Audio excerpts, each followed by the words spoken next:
आप सबका मेरे स्टोरी अड्डा में बहुत बहुत स्वागत है।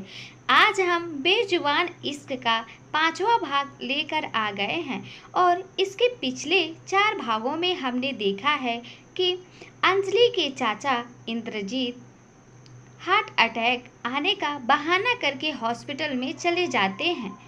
तभी अंजलि की आंटी सोनिका अंजलि से कहती है कि तुमसे कुछ नहीं होगा, मैं खुद निखिल के पैरों पर गिर के उससे माफ़ी मांगूंगी।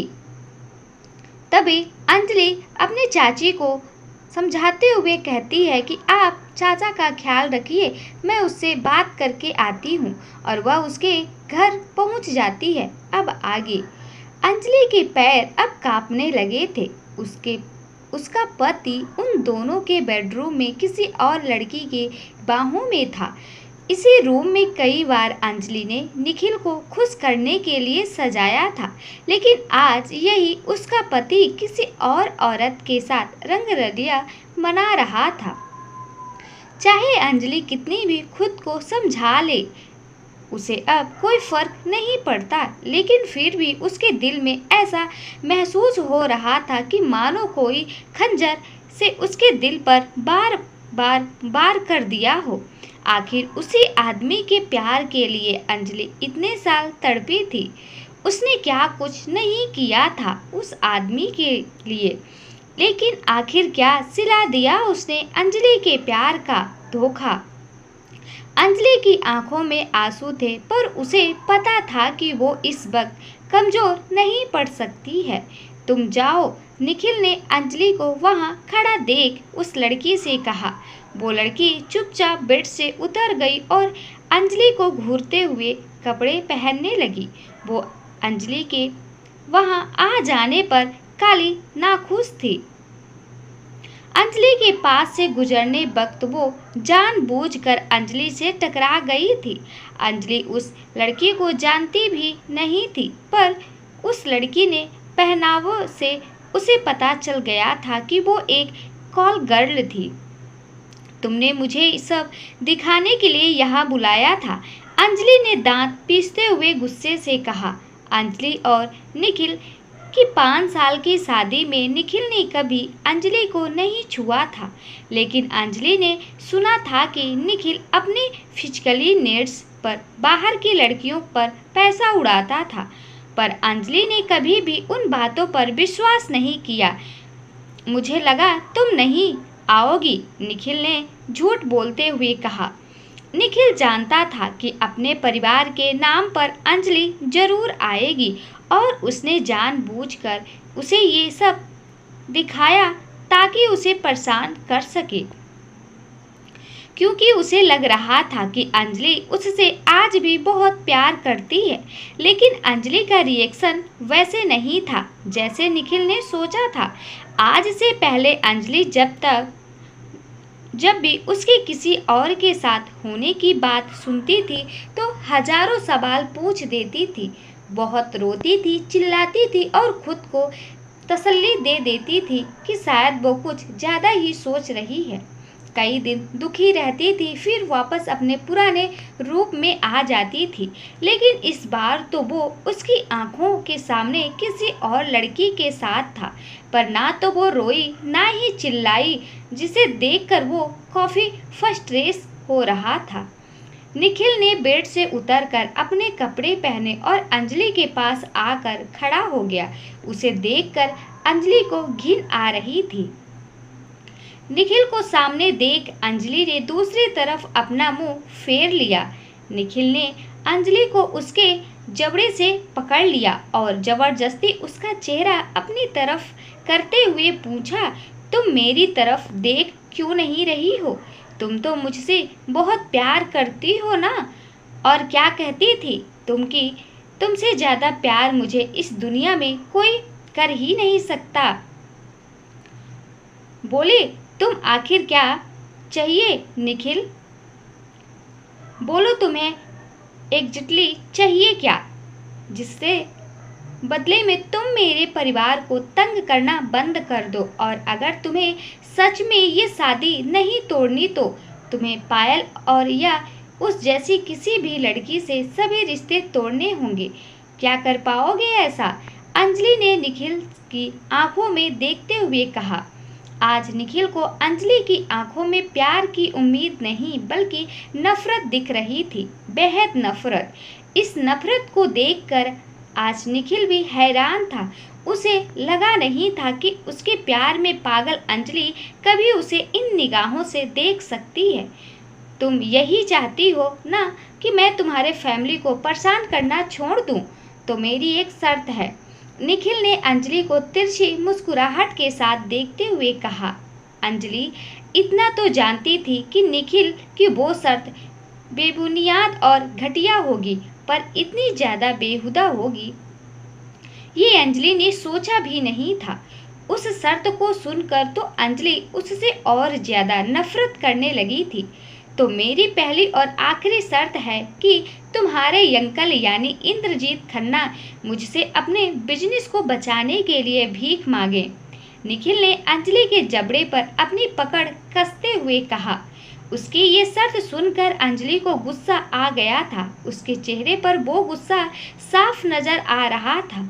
अंजलि की आंखें सुर्ख लाल हो चुकी थी। निखिल की ऐसी दो कौड़ी की शर्त को सुनने के बाद तो अंजलि उसके गाल पर एक जोरदार थप्पड़ जड़ देना चाहती थी, पर उसने खुद को शांत रखा। पहले तो शादी के बाद निखिल ने अंजलि को एक पत्नी की दर्जा नहीं दिया, हर वक्त उसे नजरअंदाज करके उसके इमोशंस के साथ खिलवाड़ करता रहा। और आज जब अंजलि उससे दूर जाना चाहती है तो वो उसके परिवार के साथ भी वैसे ही पेश आना चाहता है जैसे वो कभी उसके अपने थे ही नहीं, वो भी अपने ईगो को संतुष्टि करने के लिए। निखिल को अंजलि को परेशान देखकर मजा आ रहा था। वो इतना गिर चुका था कि मौके का फायदा उठाते ही वो आगे झुककर अंजलि को जबरदस्ती किस करने ही वाला था कि गौरी अंजलि ने अपना पूरा जोर लगाकर खुद को उसकी पकड़ से छुड़ा लिया। निखिल तुम बहुत ही घटिया और गिरे हुए इंसान हो। तुम चाहे जो करो ऐसा कभी नहीं होगा। अंजलि ने निखिल की तरफ उंगली करते हुए कहा। तुमने ही पूछा था कि मुझे क्या चाहिए तो मैंने बता दिया। आगे तुम जानो और तुम्हारी वो सो कॉल्ड फैमिली जाने। निखिल ने बड़ी कैजुअली कहा, जैसे कुछ हुआ ही ना हो।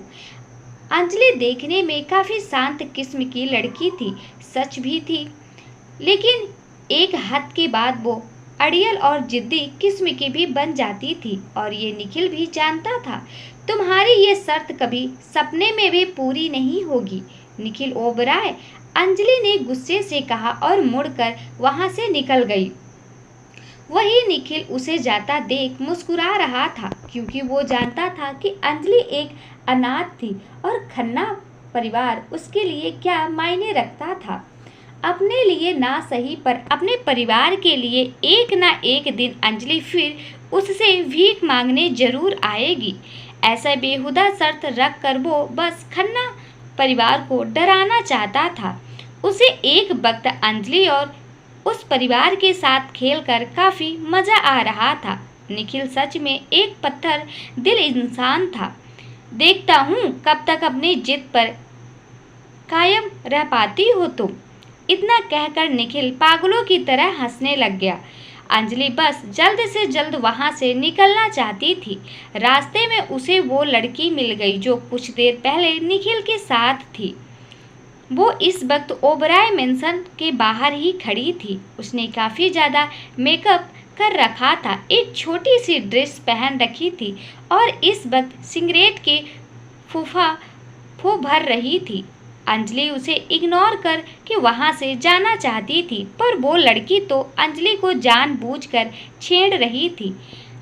अरे क्या निखिल ने तुम्हें एक रात के लिए भी रुकने को नहीं कहा? तुम जानती हो मैं पिछले 3 साल से निखिल के साथ हूँ। तुम पर काफी तरस आ रहा है मुझे, उस लड़की ने अंजलि को छेड़ते हुए कहा। अंजलि तो चुपचाप जा रही थी, पर उस लड़की की बात सुन अंजलि अब खुद को रोक नहीं पाई और उसने पीछे मुड़कर उसकी बात का करारा जवाब दिया। तुम बस मर्दों का दिल बहलाने वाली एक खिलौना हो। तरस तो मुझे तुम पर आ रहा है। तुम्हें क्या लगता है तुम उसके दिल में रहती हो? तो ये तुम्हारी गलत फहमी है। तुम उसके लिए बस अपनी भूख मिटाने का एक जरिया हो, समझी? अंजलि की बातों से उस लड़की का चेहरा एकदम से काला पड़ गया था। वो लड़की भी आपा खोकर अंजलि को मारने के लिए आगे बढ़ी, पर अंजलि ने उसे धमकाते हुए कहा, मुझ पर हाथ उठाने की हिम्मत भी मत करना। I am warning you. तुम्हें बहुत महंगा पड़ेगा। मैं अभी भी निखिल की लीगल वाइफ, चाहे वो तुम जैसी 10 लड़कियों को घुमाए, लेकिन तुम कभी भी मेरी जगह नहीं खड़ी हो सकती। आज अंजलि अपने कैरेक्टर से बिल्कुल अलग लग रही थी। मासूम और भोली भाली जैसी अंजलि इस वक्त एक शेरनी की तरह दहाड़ रही थी। अवसर जिंदगी में हालात इस कदर इंसान को तोड़ देते हैं कि खुद को मजबूर बनाए रखने की कोशिश में इंसान खुद को पत्थर बना लेता है। और शायद अब अंजलि के पत्थर होने का सफ़र शुरू हो चुका था। वो अब कमज़ोर नहीं पड़ सकती थी। उसके अंदर इस वक्त भावनाओं के बवंडर चल रहे थे। किस बात पर अंजलि कैसा रिएक्शन देगी ये खुद अंजलि भी नहीं पता सकती थी। उस लड़की को सबक सिखाने के बाद अंजलि कार में बैठकर वहां से निकल गई। वो लड़की बस वहां खड़ी पैर पटकती रह गई। उसने जब पीछे मुड़कर देखा तो निखिल भी वही खड़ा था। मुझे तमाशा करने वाले पसंद नहीं है तो निकलो यहाँ से, और दोबारा अपनी शक्ल भी मत दिखाना मुझे। निखिल ने उस लड़की से इतना कहा और मुड़कर मैंसन के अंदर चला गया। अंजलि भी ओबेरॉय मैंसन से निकलकर सीधा हॉस्पिटल चली गई। वो अचानक से वार्ड के अंदर चली गई तो उसे देखकर उसके अंकल आंटी थोड़ा घबरा गए। उन दोनों को लगा नहीं था कि अंजलि इतनी जल्दी लौट आएगी, इसलिए उसके अंकल बेहोश होने का नाटक कंटिन्यू नहीं कर पाए। उसे देखते ही दोनों ने फट से अपने चेहरे बेचारे से बना लिए। अंजलि की नज़र अपने अंकल की ओर जाकर रुक गई, जो चुपचाप बैठे हुए थे। अंजलि का दिल उनकी इस चुप्पी से काफ़ी दुखी था। उन्होंने मिस्टर मल्होत्रा का नाम तक नहीं लिया और ना ही कुछ समझाने की एक बार भी कोशिश की। अंजलि का दिल इस बात को लेकर दुखी था कि शायद उसके अंकल, जिन्हें वो पिता का दर्जा देती थी, वो उसे बस एक फ़ायदा कमाने का चीज़ समझते थे। उसकी आंटी सोनिका उसकी नज़र देख रही थी। सोनिका को डर था कि कहीं अंजलि कोई बात न छेड़ दे, इसलिए उसने जल्दी से आगे बढ़ते हुए बात बदलने की कोशिश की। उसने आगे बढ़कर अंजलि को अपनी तरफ मोड़ते हुए पूछा, अंजलि बेटा, तुम्हारे चेहरे को क्या हुआ? तुम्हारे चेहरे पर ये निशान कैसे? निखिल ने अंजलि के जबड़े को इतना कस के पकड़ा था कि उसके चेहरे पे निशान ही पड़ गए थे। कुछ नहीं माँ, वो बस फर्श से स्लिप हो गई थी। अंजलि ने सोनिका से अपनी नज़र चुराते हुए कहा, ये निखिल ने किया है ना? उसकी तो जान ले लूंगी मैं। उसकी हिम्मत कैसे हुई तुम्हारे साथ ऐसा करने की? सोनिका ने अंजलि की झूठी फिक्र जताते हुए कहा। उस घटिया इंसान से और उम्मीद भी क्या की जा सकती है? आप शांत हो जाइए माँ। अंजलि ने सोनिका से एक हाथ को अपने हाथ में लेते हुए कहा। अंजलि ने जब निखिल की शर्त के बारे में बताया तो रूम में गुस्से की लहर दौड़ गई थी। इंद्रजीत कभी भी निखिल के पैरों पर गिरकर हार मारने वालों में से नहीं था। सोनिका को भी ये बात मंजूर नहीं थी कि जहां अंजलि अपनी जिंदगी के इस बवंडर से लड़ रही थी, वही एक शानदार मैंसन के खूबसूरत से कमरे में गॉड ऑफ किलिंग के नाम से मशहूर शूद्र सूर्यवंशी के भीतर एक अलग तरह का तूफान उठ रहा था। इस वक्त शूद्र अपने कमरे में अकेले था। वो रूम में एक कोने में लगे फुल लेंथ मिरर के सामने शर्टलेस खड़ा था। उसके शरीर पर बने घाव साफ नजर आ रहे थे। उसने अभी तक इन निशानों को नजर अंदाज किया था, लेकिन उस दिन उस अनजान लड़की ने इन पर मरहम लगाकर जैसे कोई जादू कर दिया था। सूत्र अपने घावों पर अंजलि के नाजुक से स्पर्श को अब तक महसूस कर पा रहा था। वो कितनी भी कोशिश कर ले, लेकिन अंजलि का प्यार चेहरा उसके जिस्म से बस गया ही नहीं था। अगले कुछ दिनों में खन्ना परिवार की हालत और खस्त हो गई थी। उनकी कंपनी की हालत बहुत बिगड़ गई थी। कोई भी पैसे इन्वेस्ट करने को राजी नहीं हो रहा था। इंद्रजीत ने काफ़ी प्रॉपर्टी पैसा लगाने के लिए बेच दी, पर कोई फायदा नहीं हुआ। अंजलि भी कई जगह रेज्यूमे भेज रही थी ताकि उसे कहीं जॉब मिले और वो किसी तरह उन लोगों की मदद कर सके। अंजलि को एक फैमिली के इंसान ने ऐसा पर्सनल डॉक्टर हायर कर लिया था। अंजलि जब उस जगह पहुंची तो नौकरों ने उसे बताया कि वो शख्स सीढ़ियों के ऊपर अपने कमरे में है जिससे वो मिलने आई है।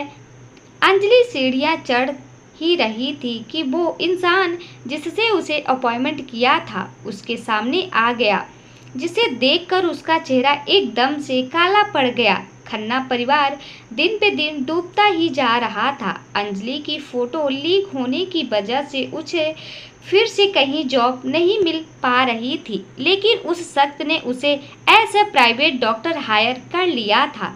अंजलि को बड़ी मुश्किल से ये अपॉर्चुनिटी मिली थी, इसलिए वो जल्द से उस एड्रेस पे पहुंच गई।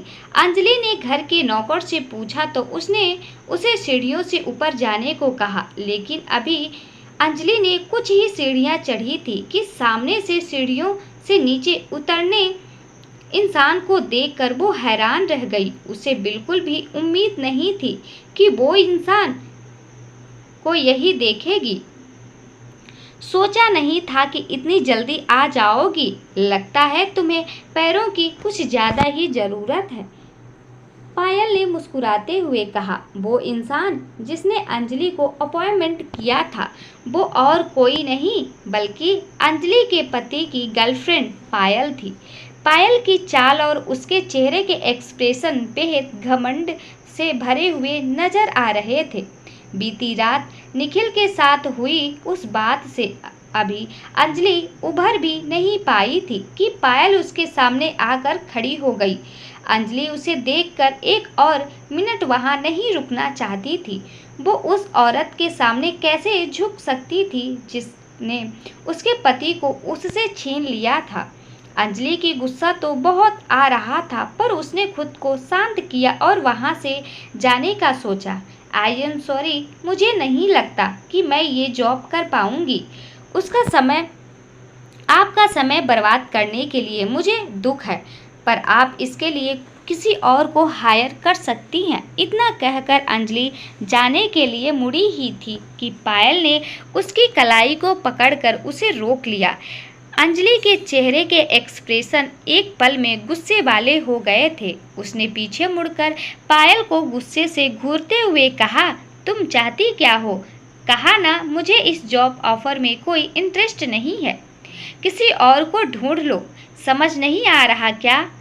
अंजलि जो कुछ देर पहले बहुत शांत दिख रही थी और बहुत इज्जत के साथ बात कर रही थी, अब गुस्से से भर गई थी। उसे पायल को देखकर निखिल के इतने सालों की बदतमीजियां और हैवानियत याद आ रही थी। वो अब चाहकर भी खुद को शांत नहीं रख पा रही थी। तुम निखिल से दूर जाने के कितने पैसे लोगी? तुम्हारी मुंह मांगी कीमत तुम्हें मिल जाएगी।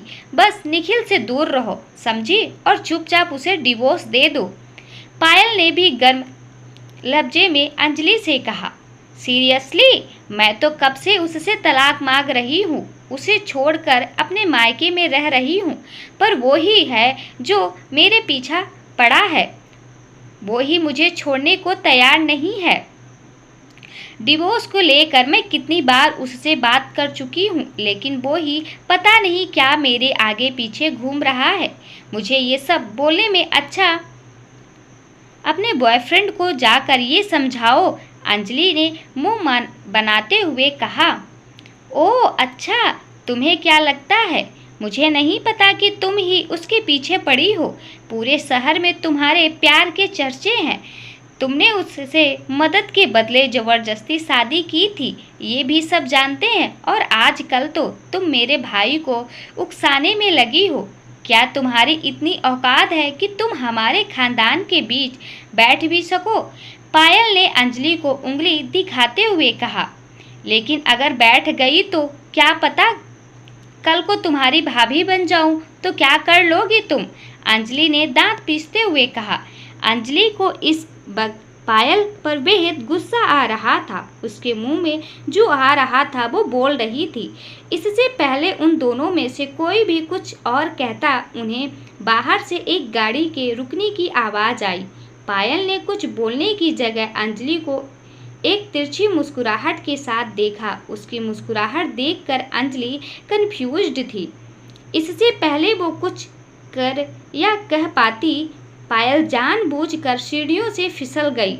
उसने अंजलि को भी साथ में ही खींच लिया, जिसके बाद वो दोनों सीढ़ियों से फिसलते हुए नीचे आ गिरी। सीढ़ियों से गिरने के बाद अंजलि का पूरा बदन दर्द कर रहा था। तभी दरवाजे से एक जानी पहचानी आवाज़ आई और पूरे घर में फैल गई। निखिल भागते हुए दरवाजे से अंदर पायल की तरफ आ रहा था। निखिल ने पायल को सीढ़ियों के नीचे गिरा हुआ देख तो उसका नाम चिल्लाते हुए उसकी ओर भागने लगा। पायल जानती थी कि ये निखिल की कार की ही थी जो बाहर आकर रुकी थी, इसलिए उसने जानबूझकर ऐसा किया ताकि अंजलि को निखिल की नज़रों में गिरा सके। पायल अपनी बात मनवाने के लिए किसी भी हद तक जा सकती थी, चाहे उसके लिए उसे खुद को ही नुकसान क्यों न पहुंचाना पड़ जाए। निखिल को अपनी तरफ आते देख पायल ने भी दर्द में कराहने की एक्टिंग शुरू कर दी। उसने रोना बंद ही नहीं हो रहा था। तुम ठीक तो हो ना? निखिल ने पायल के पास घुटनों के बल बैठकर उसे उठाने की कोशिश करते हुए पूछा। निखिल, मुझे बहुत दर्द हो रहा है। पायल ने नकली आंसू बहाते हुए कहा। तुम ठीक हो जाओगी, मैं तुम्हें अभी हॉस्पिटल ले चलता हूँ। निखिल ने पायल को बाहों में भरकर खड़े होते हुए कहा। निखिल ने एक नज़र अंजलि की ओर गुस्से से देखा, लेकिन उसे कुछ कहने की जगह यो जल्दी से पायल को लेकर हॉस्पिटल के लिए निकल गया। अंजलि जो इस वक्त काफ़ी दर्द में थी, उसे उठाने के लिए कोई भी आगे नहीं बढ़ा। विला में सभी नौकर भी उसे ही गलत समझ रहे थे। अंजलि बड़ी मुश्किल से खड़ी हुई।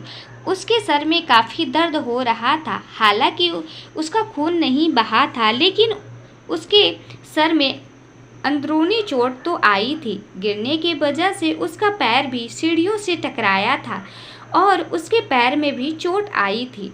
वो जैसे तैसे लड़खड़ाती हुई विला से बाहर निकलती ही थी कि उसके सामने एक पुलिस जीप ने आकर ब्रेक लगाई। क्या आप ही अंजलि ओबराय हैं?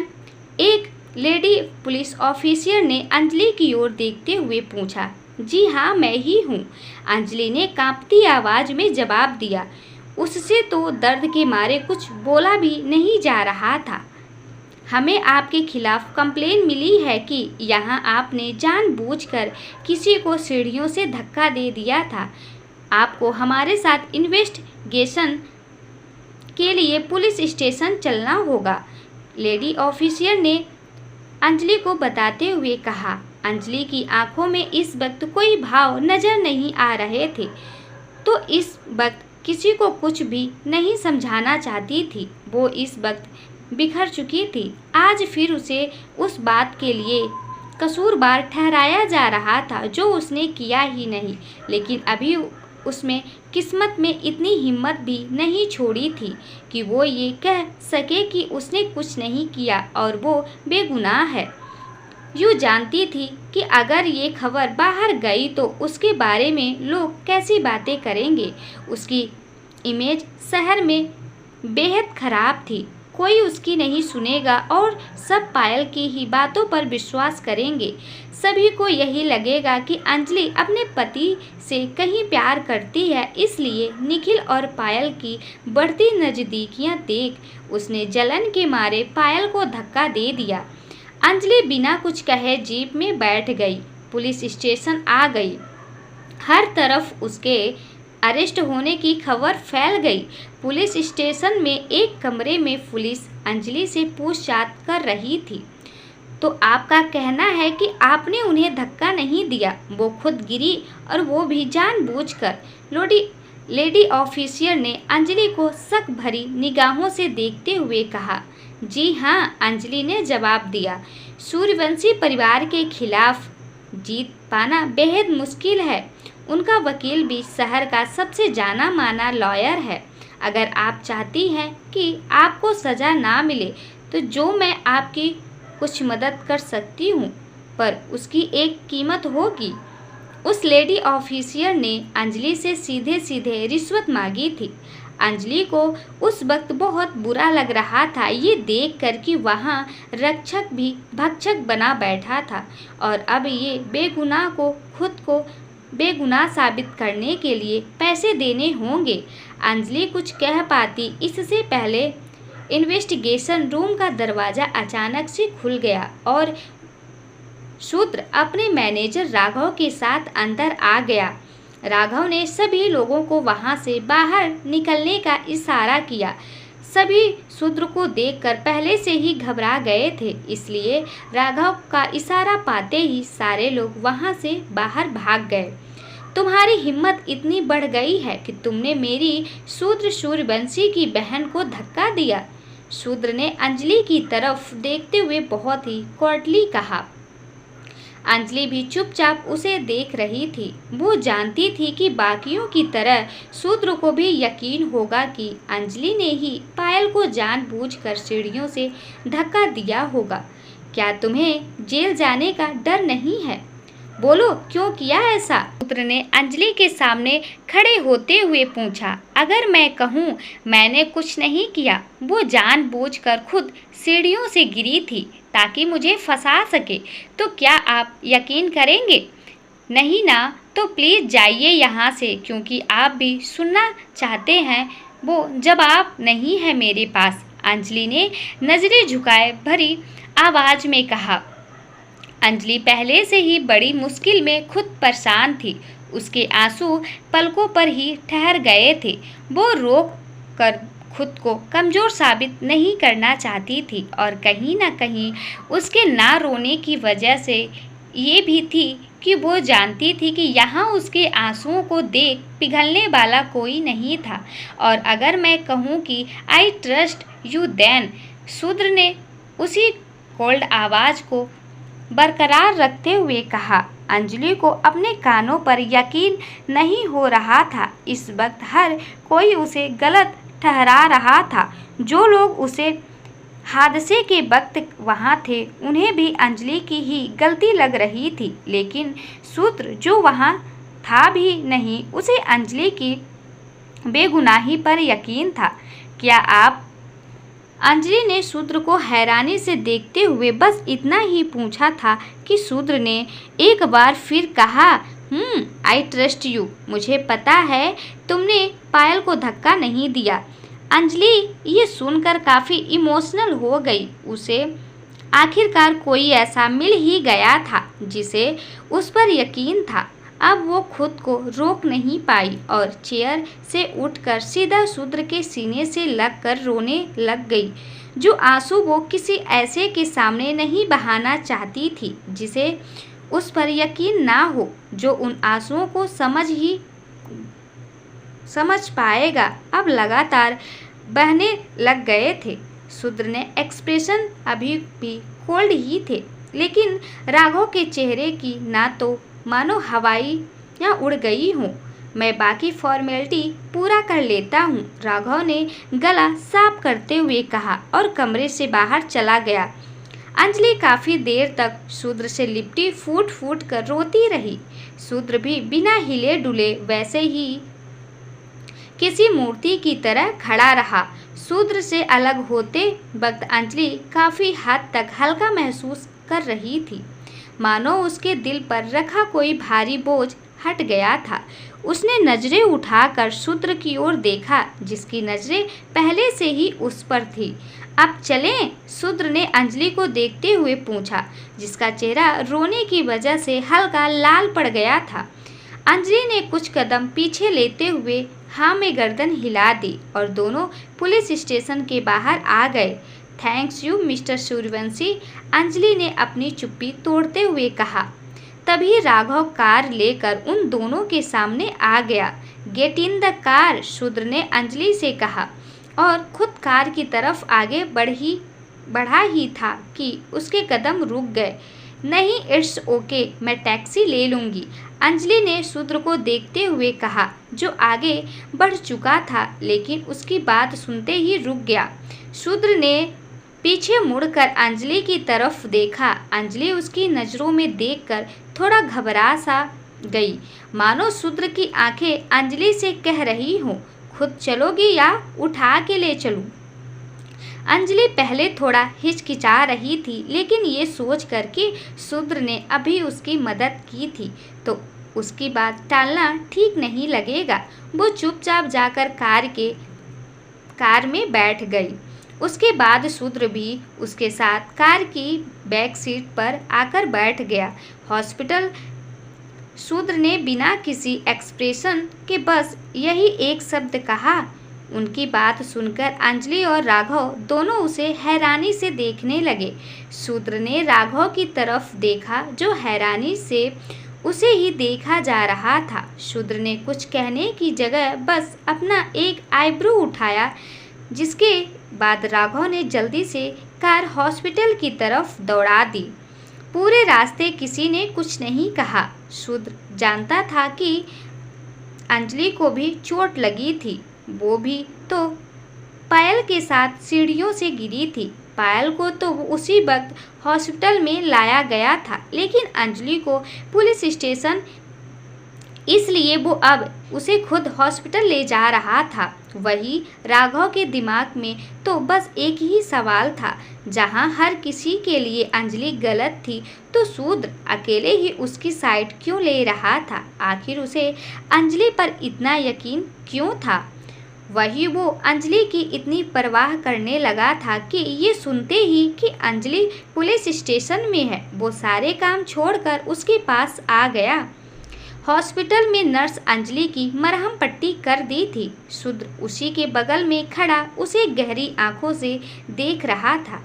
अंजलि की दोनों बाजुओं और उसके सीधे पैर में चोट आई थी। इस वक्त अपॉइंटमेंट लगाते वक्त उसके चेहरे पे दर्द और आंखों में आंसू थे।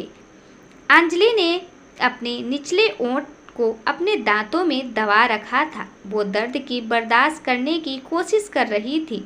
आपकी मरहम पट्टी तो मैंने कर दी है, लेकिन आपको काफ़ी अंदरूनी चोटें भी आई हैं, खासकर आपके सर पर।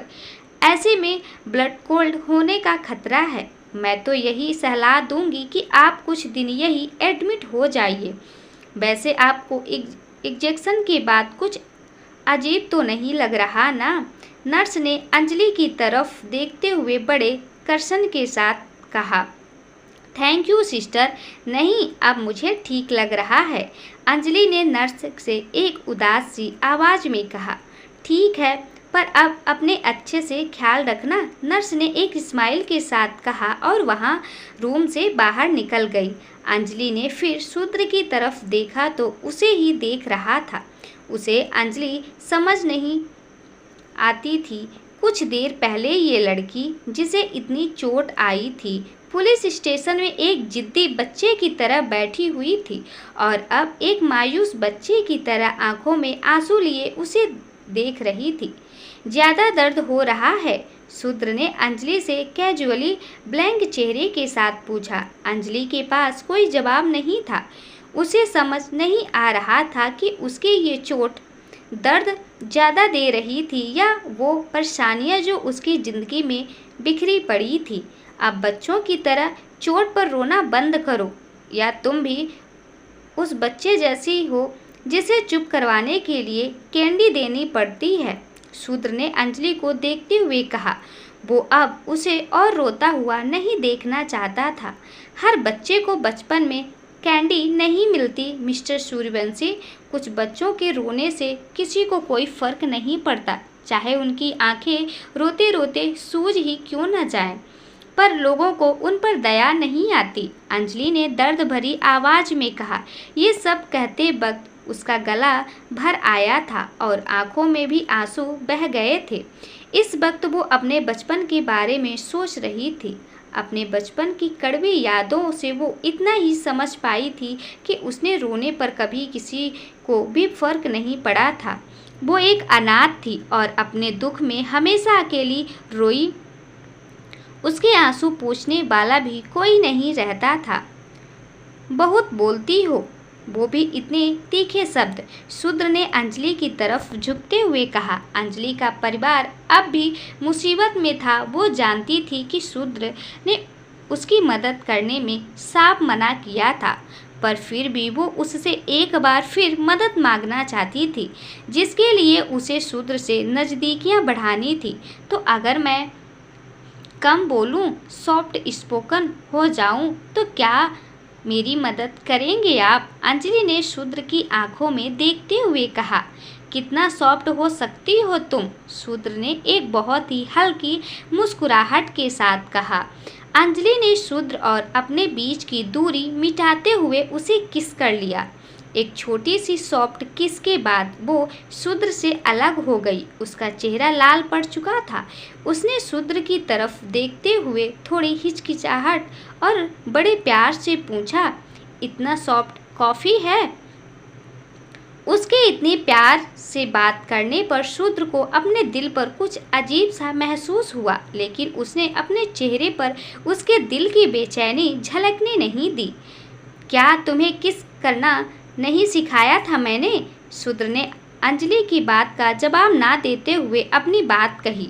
शूद्र की बात सुनकर वो अब अंजलि का चेहरा लाल होने के साथ साथ शर्म भी आ गया था। उसने जल्दी से अपने नज़रें झुका ली, लेकिन शूद्र को अंजलि का यूँ शर्माना भी बेहद पसंद आ रहा था। उसने उसकी चीन पर हाथ रखकर उसके चेहरे को अपनी तरफ किया। दोनों एक दूसरे को आंखों में डूबे जा रहे थे। शूद्र की नज़रों में अंजलि को पा लेने की एक प्यास सी नज़र आ रही थी। अंजलि ने भी कभी किसी को अपने लिए इस तरह महसूस करता हुआ नहीं देखा था। इस एक पल में उन दोनों ने एक दूसरे की मन की बात को पढ़ लिया। रुद्र ने पहले की और फिर से अपने ओंठों को अंजलि के ओंठों पर रख दिया, लेकिन ये प्यार नहीं, फैशन से भरा किस था। दोनों एक दूसरे में इतने उलझे हुए थे कि उस पल वो बस दोनों और उनका हद पार करता हुआ जुनून था। एक दूसरे को किस करते करते वो दोनों अपनी हद पार करने ही वाले थे कि अचानक रूम के बाहर किसी अनाउंसमेंट ने उन दोनों को याद दिलाया कि इस वक्त वो हॉस्पिटल में हैं। अनाउंसमेंट सुनकर दोनों झटके से एक दूसरे से दूर हो गए। अंजलि के साथ अब रुद्र का चेहरा भी हल्का सा गुलाबी हो गया था। अपनी ऐसी हालत देख दोनों को एक पल के लिए हंसने लगे। अब आगे से पायल से दूर रहना तुम। शूद्र ने कुछ पल खामोश रहने के बाद अंजलि से कहा, मैं तो अब भी खुद से उसके पास नहीं गई थी। मुझे पता ही नहीं था कि वो इंसान पायल थी जिसने मुझे हायर किया था, वरना मैं क्यों जाती वहाँ? अंजलि ने धीरे से कहा। अंजलि जानती थी कि निखिल उसे इतनी आसानी से नहीं छोड़ेगा और जब तक निखिल उसका पीछा नहीं छोड़ेगा वो ना चाहते हुए भी पायल से टकरा ही जाएगी।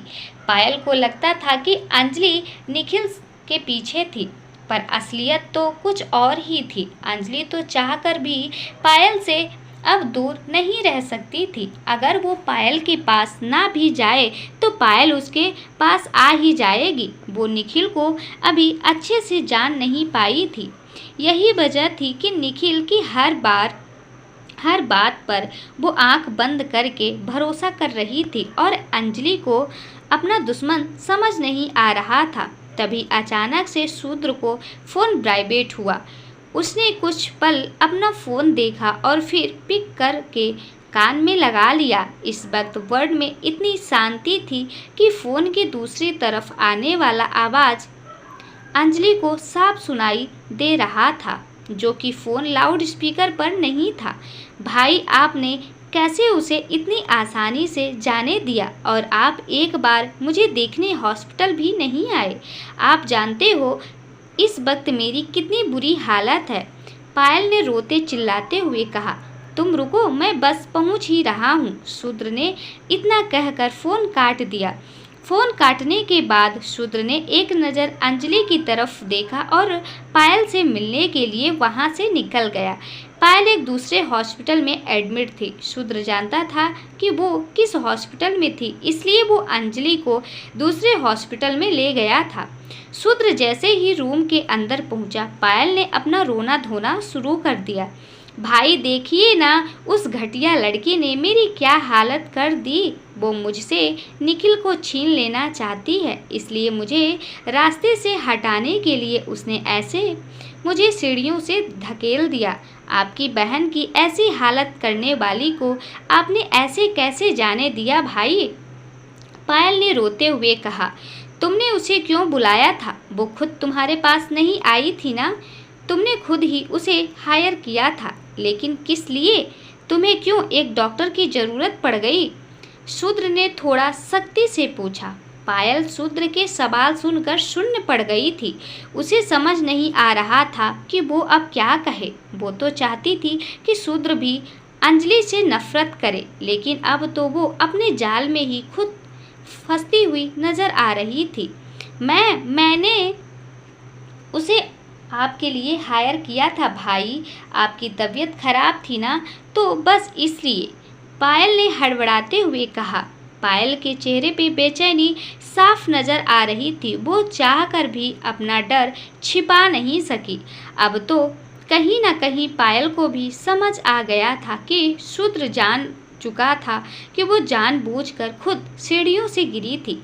तुम्हें मेरे मामलों में दखल अंदाजी करने की इजाज़त किसने दी? आज से पहले तो कभी कोई डॉक्टर नहीं ढूंढा तुमने, और ढूंढा भी तो तुम्हें इतने डॉक्टरों में से सिर्फ वही लड़की नजर आई। शूद्र ने थोड़ी ऊंची आवाज में पूछा। उसने खुद नौकरी के लिए अप्लाई किया था। पायल ने खुद को बचाने के लिए अब बहाने बनाना शुरू कर दिया था। पायल, अब बस करो। क्या तुम नहीं जानती थी कि वो लड़की किस इंसान की बीवी है? तुमने खुद उसे बुलाया और फिर कह दिया उसने तुम्हें चोट पहुंचाने की कोशिश की। अब तुम बताओ, यहाँ घटिया कौन है?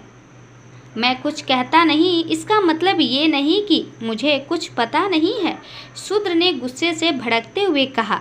पायल कुछ कहने ही जा रही थी, पर शूद्र ने उसे बीच में रोकते हुए आगे कहा, और सबसे बड़ी बात, तुमने उसके पति से अफेयर रखा और अब तुम उसकी बीवी को परेशान कर रही हो। वो तो तुम मेरी रिश्तेदार हो, इसलिए मैं ज़्यादा कुछ नहीं कहता। अगर ये मेरी सगी बहन होती तो मैं उस निखिल को उसके आसपास भी भटकने नहीं देता और उसकी ज़िंदगी को जहन्नम बना देता, वो अलग। इसके बाद पायल के पास कहने को कुछ नहीं बचा था। उसका झूठ पकड़ा जा चुका था और इस वक्त वो थी जो शूद्र की नज़रों में झूठी और गिरी हुई साबित हो चुकी थी। अब पायल नज़रें झुकाए चुपचाप बैठी हुई थी। अपने परिवार को अब और शर्मिंदा मत करो। तुम्हारी हरकतों की वजह से पहले भी कई बार सूर्यवंशी फैमिली का नाम खराब होते होते बचा है। शूद्र ने पायल की ओर देखते हुए अब थोड़ा शांत लहजे में कहा। सूर्यवंशी परिवार की वो इकलौती बेटी थी, इसलिए सबकी काफ़ी लाडली थी। इस लाड प्यार का पायल कई बार गलत फ़ायदा भी उठाती थी। पायल को जो चीज़ पसंद आ जाए उसे पाने के लिए वो किसी भी हद तक जाती थी। सूर्यवंशी परिवार का हिस्सा होने का घमंड उसमें इतना कूट कूट कर भरा था कि किसी दूसरे को वो अपने पैरों की धूल तक नहीं समझती थी, जिस वजह से वो कई बार ऐसी हरकतें कर देती थी जिससे उसके बड़ों को शर्मिंदा होना पड़ता था। टेक रेस्ट, शूद्र ने पायल से इतना ही कहा और जाने के लिए दरवाजे की तरफ मुड़ गया। इस वक्त निखिल भी सामने दरवाजे से अंदर आ रहा था।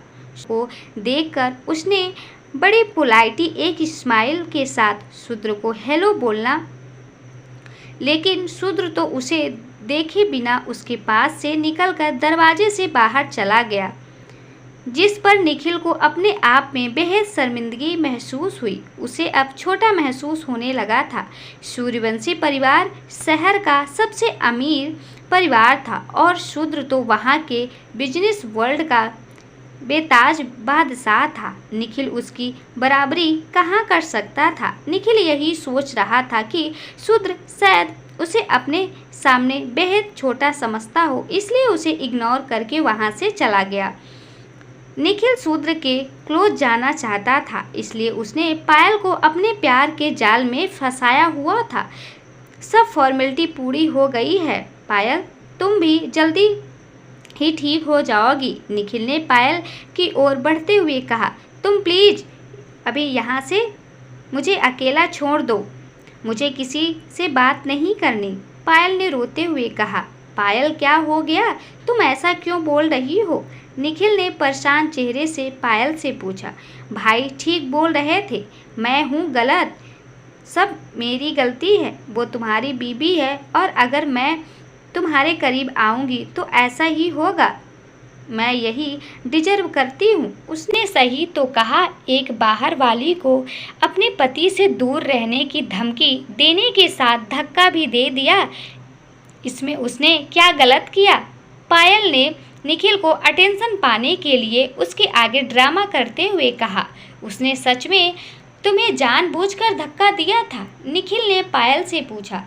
तुम्हें भी लगता है कि मैं झूठ बोल रही हूँ, तो मतलब तुम भी मेरे भाई की तरह अपने बीवी की साइड ले रहे हो, पायल ने मुंह बनाते हुए कहा। नहीं, मेरा वो मतलब नहीं था, निखिल ने पायल को समझाने की कोशिश करते हुए कहा। उसे अपनी बाहों में भरते हुए कहा। पायल को बेड पर लेटाने के बाद निखिल ने उसे कंबल से ढक दिया और खुद सोचने के बाद वहां से निकल गया। वहीं दूसरी ओर अंजलि चुपचाप अपने वार्ड की खिड़की के पास खड़ी थी। वो अपनी जिंदगी के ख्यालों में खोई हुई थी कि तभी उसे दरवाज़ा खुलने की आवाज़ आई। अंजलि ने पीछे मुड़कर देखा तो निखिल गुस्से से लाल उसी की तरफ बढ़ रहा था। अंजलि के पास आते ही उसने अंजलि को गले से पकड़ लिया और दीवार से के साथ लगा दिया। दोबारा कभी पायल को छूने की हिम्मत भी मत करना अंजलि, वरना तुम्हारी जान ले लूँगा मैं, निखिल ने दांत पीसते हुए कहा। अंजलि के लिए कुछ भी बोल पाना पॉसिबल नहीं था। निखिल ने उसकी गर्दन इतनी कस कर पकड़ रखी थी कि उसकी आवाज़ भी नहीं निकल रही थी। तुम्हें सच में लगता है कि तुम शूद्र के दिल में अपनी जगह बना लोगी और कितना शर्मिंदा करोगे तुम खुद को, निखिल ने गुस्से से कहा। अंजलि ने भी बड़े मुश्किल से निखिल के हाथ अपनी गर्दन से हटाए और उसे खुद से दूर धकेलते हुए कहा। क्या पता उसके दिल में ऑलरेडी मेरी जगह बन चुकी हो, इसलिए तो उसने मुझे पुलिस स्टेशन से निकलवा लिया और वहाँ से ले आया। अंजलि का दिल अच्छे से जानता था कि शूद्र के दिल में उसके लिए कोई जगह नहीं थी। वो तो बस उसकी मदद कर रहा था, शायद इसलिए क्योंकि अंजलि ने उसका ट्रीटमेंट किया था। लेकिन निखिल अंजलि की बातों से परेशान हो गया था। क्या तुम नहीं जानती कि उसका एक बेटा भी है? क्या तुम्हें एक सौतेली माँ बनना है? निखिल ने गुस्से से कहा। तो क्या हुआ, उसके लिए उसके बेटे को भी पालने को तैयार हूँ मैं, अंजलि ने चिढ़ते हुए जवाब दिया। निखिल का दिमाग अंजलि की बातों से परेशान हो गया था। उसे अंजलि के कॉन्फिडेंस और शूद्र की हरकतों से लगने लगा था कि शायद उन दोनों में सच में कुछ चल रहा था। वो जानता था कि अगर अंजलि शूद्र के करीब गई तो वो चाहे कुछ भी कर ले शूद्र के पास नहीं पहुंच पाएगा। मारना चाहते हो तो मार डालो मुझे, अंजलि ने निखिल की तरफ नफरत भरी निगाहों से देखते हुए कहा। इतनी आसानी से कैसे मार सकता हूँ तुम्हें? अब तुम देखो मैं तुम्हारे साथ क्या करता हूँ। तुम्हारी यही जिंदगी मौत से भी बदतर बना दूंगा, निखिल ने गुस्से से अंजलि की तरफ उंगली करते हुए कहा और मुड़कर वार्ड से बाहर चला गया। अंजलि के पैर अचानक से सुन्न पड़ गए थे। वो लड़खड़ाकर जमीन पर आ बैठी। उसे समझ नहीं आ रहा था कि निखिल अब क्या करने वाला था। उसे डर था कि उसका गुस्सा कहीं निखिल उसके परिवार पर ना निकाल दे। निखिल किसी भी हद तक जा सकता था और जिस गुस्से से वो यहाँ से गया था, इस वक्त अंजलि घबराई हुई थी। तो दोस्तों, अगर ये वीडियो आपको अच्छी लगी हो तो वीडियो को लाइक और चैनल को सब्सक्राइब ज़रूर करें। थैंक यू दोस्तों।